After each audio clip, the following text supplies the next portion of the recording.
안녕하세요. 이번 시간에는 등비급수에 대해서 배우겠습니다. 급수가 뭐였죠? 급수라는 건 수열을 계속해서 더하는 거예요.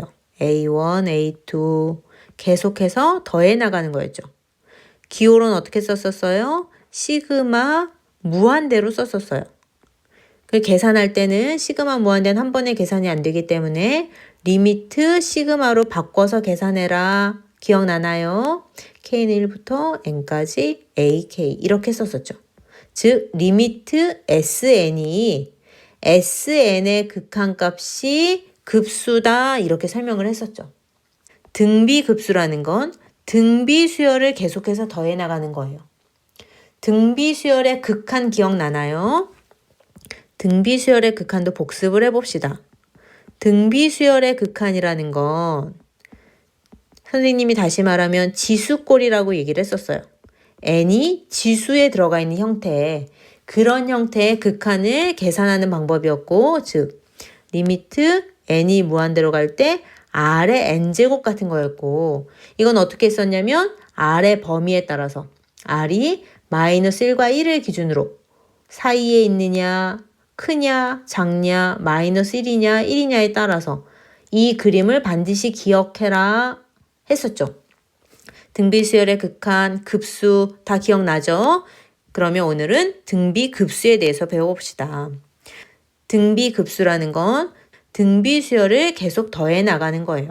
첫째 항이 A고 공비가 R인 등비수열을 차례대로 덧셈으로 연결한 것. 이게 등비급수라고 한다. 자, 등비급수의 수렴과 발산. 등비급수는 공비가 마이너스 1에서 1 사이일 때 수렴한대요. 절대값 R이 1보다 작다는 얘기는 공비가 마이너스 1보다 크고 1보다 작다는 뜻이죠. 이럴 때 수렴하고 그 합이 1-R분의 A래요. 왜 이렇게 되냐면요. 자, 등비급수도 급수기 때문에 급수 계산은 어떻게 한다고 그랬죠? 리미트 SN으로 계산한다고 그랬어요. 리미트 SN인데 이 SN이라는 게 뭐냐면 등비수열의 N항까지 합이에요. 등비수열의 N항까지 합은 1-R분의 A의 1-R의 N제곱이에요. 이거의 극한값을 구하는 거예요, 지금. 보니까 R의 N제곱이 들어가 있네요. 등비수열의 극한에서 선생님이 이렇게 지수에 n이 들어가 있으면 어떻게 된다 그랬죠? 그렇죠. R의 범위를 나눠야 된다 그랬죠. R의 범위를 마이너스 1과 1을 기준으로 나눠야 된다 그랬어요. 그래서 공비가 마이너스 1에서 1 사이면 그러면 R의 n제곱이 0으로 가죠. 자, 그 경우가 지금 1번 경우예요. 절대값 R이 1보다 작으면 즉 R이 마이너스 1보다 크고 1보다 작으면 R의 n제곱이 0으로 가므로 리미트 SN은 리미트 1-R분의 A의 1-R n제곱은 R의 n제곱이 0으로 가요. 그러면 1-R분의 A만 남죠. 자, 그 외의 경우는 모두 발산한대요. 왜 그러냐면 자, 그 외의 경우는 AR의 n-1제곱의 극한값이 0이 아니므로 이게 무슨 뜻이냐면요. 이게 등비수열의 일반항이거든요, 지금. 등비수열의 합은 이렇게 썼지만 등비수열의 일반항은 AR의 n-1제곱이죠. 지금 그 일반항의 극한값이 0이 아니기 때문에 우리 급수에서 배웠었어요. 일반항의 극한값이 0이 아니면 그러면 급수는 발산한다. 왜 0이 아니냐면 마이너스 1과 1을 기준으로 이 사이에 있을 때는 R의 n제곱이 0으로 갔고 자, R이 1보다 클 때는 그러면 R의 n제곱은 무한대로 가죠. R이 1일 때는 어디로 가죠? R이 1일 때는 R의 n제곱이 1이에요. 0이 아니라 1이 계속 나오는 거죠. 1, 1, 1, 1, 1. 즉 첫째 항이 A면 A, A, A, A 이런 게 계속되는 거예요. 그걸 계속 더하면 계속해서 더하기 때문에 무한대로 가는 거예요. 마이너스 1보다 작으면 R의 n제곱이 진동하면서 발산하죠. 진동하면서 발산해요. 0으로 가지 않아요.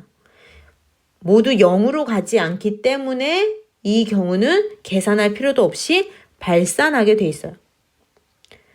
자, 지금 언제 수렴한다고요? 그렇죠. 공비가 마이너스 1에서 1 사이일 때 수렴한대요. 비교해 봅시다. 등비 수열의 극한은 수렴 조건이 어떻게 됐었나요? 마이너스 1보다 크고 1보다 작거나 같았어요. 지금 차이점이 눈에 보이나요? 등비 수열의 극한일 때는 R이 1일 때도 수렴했었어요. 왜냐면 첫째 항 A면 A로 수렴하니까. 그런데 합에서는, 등비 급수에서는, 급수는 R이 1이어도 발산하게 돼요. R이 1이어도 무한대로 가는 거죠. A를 계속해서 더해야 되니까. 극한은 A로 가니까 A로 수렴했지만 급수는 A를 계속 더하면 무한대로 가는 거예요. 그래서 여기 1의 등호가 빠졌어요. 자, 등비수열의 극한과 등비급수의 수렴 조건, 두 가지의 수렴 조건을 비교해서 기억을 해 놓으세요. 자, 이러한 등비급수를 이용해서 등비급수 활용 문제가 굉장히 많이 나와요. 어떤 경우에 많이 나오냐면 같은 과정을 반복하는 도형 문제에서 많이 나와요. 이게 무슨 뜻이냐면 예를 들면 어떤 사각형이 있는데 사각형의 중점을 연결해서 또 다시 사각형을 만드는 거예요. 다시 또 중점을 연결해서 또 사각형을 만들어요. 이런 작업을 계속 반복해서 나갈 때 이러면 점점 사각형들이 점점 작아지고 있는 게 눈에 보이죠. 뭐 이 사각형의 둘레의 길이라든지 이 사각형의 뭐 넓이라든지 이런 작업들을 계속 반복하는 거예요. 같은 과정을 반복하는데 점점 작아져요. 즉 같은 비율로 뭔가 같은 작업을 하기 때문에 공비가 존재하는데 점점 작아지는 경우이기 때문에 R이 1보다 작게 돼 있어요. 그런 문제들을 풀 때 등비급수를 이용하면, 즉 1-R분의 A를 이용하면 쉽게 구할 수 있다는 뜻인 거예요. 그럼 어떻게 되냐면 첫 번째, 이거는 등비급수 문제구나 알아봐야 돼요. 같은 비율로 점점 작아지는 걸 먼저 찾아야 되고요. 그게 R이겠죠? 그리고 첫째 항을 알면 그러면 1-R분의 A를 쓸 수 있어요. 실제로 예제 문제를 봅시다. 자, 보세요. 오른쪽 그림과 같이 한 변의 길이가 2인 정사각형이 있는데 중점을 연결해서 새로운 정사각형을 만들고요. 다시 또 중점을 연결해서 새로운 사각형을 만들어요. 자, 보세요. 도형이 점점 작아지죠. 그런데 일정한 비율로 계속해서 작아지고 있는 거예요. 일정한 비율이란 얘기는 앞에 있는 정사각형에다가 일정한 수를 곱하면, 즉 공비를 곱하면 그 다음 정사각형의 한 변의 길이를 구할 수 있다는 뜻이죠. 이렇게 일정한 비율로 점점 줄어드는, 그러면서 한없이 만들 때, 한없이 계속해서 무언가를 더하는데 그게 등비수열이에요. 그러면 이건 등비급수구나 이렇게 이해를 하는 거예요. 등비급수는 R이 1보다 작으면 1-R분의 A죠. 이것만 구할 수 있으면 문제를 해결하는 거죠. 첫째 항과 공비만 알면 되는 거예요. 자, 문제를 직접 풀어봅시다. 자, 넓이부터 구해볼게요. 한 변의 길이가 2였어요. 그러면 첫째 항의 넓이는 얼마냐면 S1은 4예요. 자, 두 번째 넓이를 구하려면 두 번째 항의 정사각형의 한 변의 길이를 알아야 되죠. 이건 어떻게 구하냐면 여기가 1이니까 여기가 루트 2네요. 두 번째 정사각형의 한 변의 길이는 루트 2예요. 그러면 두 번째 넓이는 2가 되겠죠. 자, 공비가 얼마예요 지금? R이 2분의 1이네요.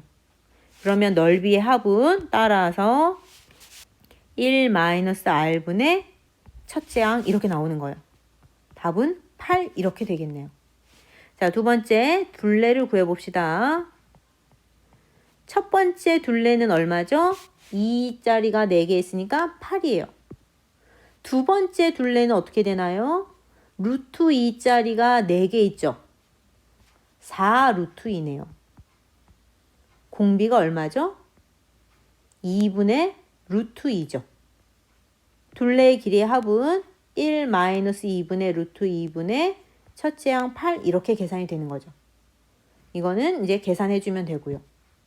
자, 이 문제를 보면서 이거 등비급수구나. 먼저 알아차리고 등비급수는 첫째 항과 공비만 알면 구할 수 있다. 그 성질을 이용해서 구하는 거예요. 등비급수의 활용은 매년 빠지지 않고 꼭 나오는 문제이기 때문에 여러분들이 연습을 좀 많이 해야 돼요. 특히 도형이 좀 익숙해져야 쉽게 풀 수 있어요. 자, 다양한 문제들을 찾아서 풀어보세요.